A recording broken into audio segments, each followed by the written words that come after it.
ഇന്നത്തെ പ്രതിപാദ്യ വിഷയം മുരിങ്ങ എന്ന അത്ഭുത കൃഷി. മുരിങ്ങ എത്ര തരമുണ്ട്, എങ്ങനെയാണ് മുരിങ്ങ കൃഷി ചെയ്യുന്നത്, ചെടിമുരിങ്ങ എങ്ങനെയാണ് ചെടിയായിട്ട് വളർത്തുന്നത്, അതിൻ്റെ വളപ്രയോഗങ്ങൾ, അതിൻ്റെ ഗ്രാഫ്റ്റിംഗ് രീതികൾ, ഇതൊക്കെയാണ് ഇന്നത്തെ വീഡിയോയിൽ നമ്മൾ കാണിക്കുന്നത്. നല്ല സൂര്യപ്രകാശം ലഭിക്കുന്ന സ്ഥലത്ത് വേണം മുരിങ്ങ തൈയായാലും ചെടിമുരിങ്ങയായാലും നടാനായി സെലക്ട് ചെയ്യേണ്ടത്. വെള്ളക്കെട്ടില്ലാത്തതും നല്ല സൂര്യപ്രകാശമുള്ള സ്ഥലത്ത് വേണം മുരിങ്ങ തൈ നമ്മുടെ ചെടിമുരിങ്ങയായാലും മരമുരിങ്ങയായാലും നടാനായി തിരഞ്ഞെടുക്കും. 1.5 മീറ്റർ ആഴമുള്ള കുഴികളിൽ വേപ്പിമണ്ണാക്ക്, എല്ലുപൊടി, ചാണകപ്പൊടി എല്ലാം കൂടെ മിക്സ് ചെയ്ത് കുഴി മൂടിയ ശേഷം അതിലൊരു പിള്ളക്കുഴി എടുത്ത് അതിൽ വേണം ഈ കമ്പോ തയ്യോ നടാനായിട്ട്. ഇനി അടുത്തായിട്ട് ജനുവരി ഫെബ്രുവരി മാസങ്ങളിലാണ് മുരിങ്ങ കായ്ക്കുന്നത്. ഈ സമയത്ത് മുരിങ്ങയ്ക്ക് വെള്ളമൊഴിക്കാൻ പാടില്ല. ചില സമയത്ത് പൂത്തിട്ട് മുരിങ്ങയ്ക്ക് മഞ്ഞ നിറം കാണും. അത് നൈട്രജന്റെ കുറവാണ്. ആ സമയത്ത് മൂട്ടിൽ നിന്ന് അല്പം കൊണ്ട് മാറ്റിയിട്ട് ചാണകപ്പൊടിയോ ചാണകമോ ഇട്ട് കൊടുക്കാം. ഇനി അടുത്തായിട്ട് ഞാൻ മുരിങ്ങയിൽ എങ്ങനെയാണ് ഗ്രാഫ്റ്റ് ചെയ്യുന്നതെന്നാണ് കാണിക്കുന്നത്. ഇത് ചെടിമുരിങ്ങയുടെ കമ്പാണ്.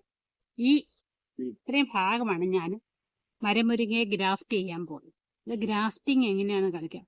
ഈ 2 കമ്പുകളും സെലക്ട് ചെയ്യുന്ന 2 കമ്പും ഒരേ കനത്തിലുള്ളതായിരിക്കും. മരമുരിങ്ങയാണ്. ഈ മരമുരിങ്ങയുടെ ഈ കമ്പിലാണ് ഞാൻ ഗ്രാഫ്റ്റ് ചെയ്യുന്നത്. ഈ 2 കമ്പിന് ഏകദേശം ഒരു കനം കിട്ടുന്നത് കണ്ടോ. അപ്പം അങ്ങനെയുള്ള കമ്പുകൾ നമ്മൾ സെലക്ട് ചെയ്യും.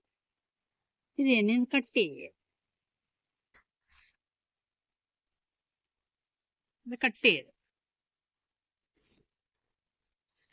നമ്മളത് സാധാരണ ഗ്രാഫ്റ്റ് ചെയ്യുന്നതിൻ്റെ കൂട്ട് തന്നെ ചെറുതായിട്ട്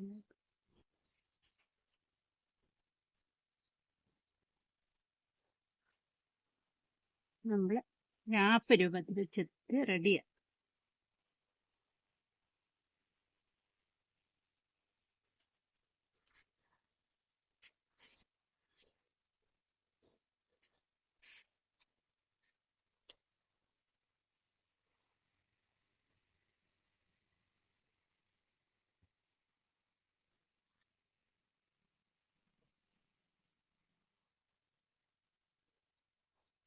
ഇതന്നെ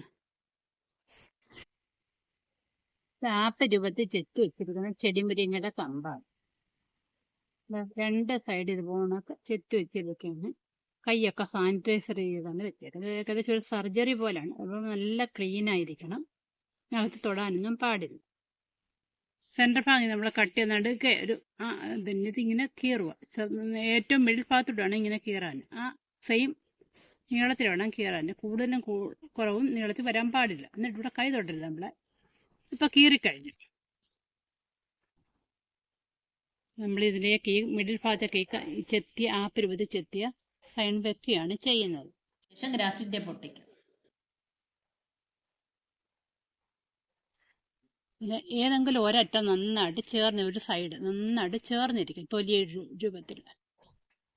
നമ്മുടെ ഗ്രാഫ്റ്റിംഗ് പൂർത്തിയായിരിക്കുന്നത്. ഇപ്പം മഴയൊക്കെ ഉള്ള സമയമാണ്. ഇപ്പം എന്തെന്ന് പറയുമ്പോൾ ഇത് കവർ നനച്ചിട്ട് ഇത് കവർ ചെയ്ത് വെക്കും. ഒരു പ്ലാസ്റ്റിക് കവർ നമുക്ക് വെള്ളമുള്ള ഒരു കവറാണ്. വെള്ളം ഒഴിച്ചൊരു കവറാണ്. നല്ല ക്ലീനുള്ള കവറായിരിക്കണം. ഇത് നമ്മൾ ഇതിൻ്റെ മുകളിലേക്ക് ഇടുക. ഇത് ഗ്രാഫ്റ്റിംഗ് നനയാറ് ഒന്ന് കെട്ടി വെക്കും. ഇങ്ങനെ ഒന്ന് കെട്ടി വെക്കും.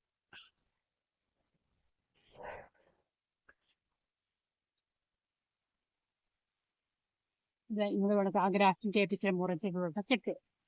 15 ദിവസം കഴിയുമ്പോഴത്തേക്ക് ഇത് ജോയിൻ്റ് ആയി. എന്നിട്ട് അന്നേരം ഈ കവറൊന്ന് മാത്രം ഊരിക്കൊടുക്കും. വീണ്ടും കുറച്ച് ദിവസം കൂടെ കഴിഞ്ഞ ശേഷം മാത്രമേ നമ്മുടെ ഗ്രാഫ്റ്റിംഗ് ടേപ്പൊക്കെ അഴിക്കാൻ പാടും.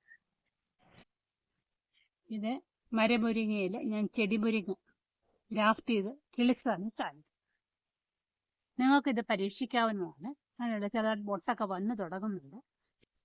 നല്ലതിനും മുരിങ്ങയാണ്, ചെടിമുരിങ്ങയാണ് ഇതിലെ ഗ്രാഫ്റ്റ് ചെയ്തേക്കുന്നത്. ഇപ്പം നമ്മുടെ വീട്ടിൽ മരമുരിങ്ങ ഉണ്ടെങ്കിൽ ഇപ്പം ചിലരൊക്കെ പറയും നാടൻ മുരിങ്ങയൊന്നും കായ്ക്കത്തില്ല. അപ്പം അതിലുണ്ടെങ്കിൽ അതിൽ ഈ ചെടിമുരിങ്ങ നമുക്ക് ഗ്രാഫ്റ്റ് ചെയ്തു നിങ്ങൾക്കും ഇത് പരീക്ഷിക്കാം. ഞാൻ പരീക്ഷിച്ച് വിജയിച്ചാണിത്.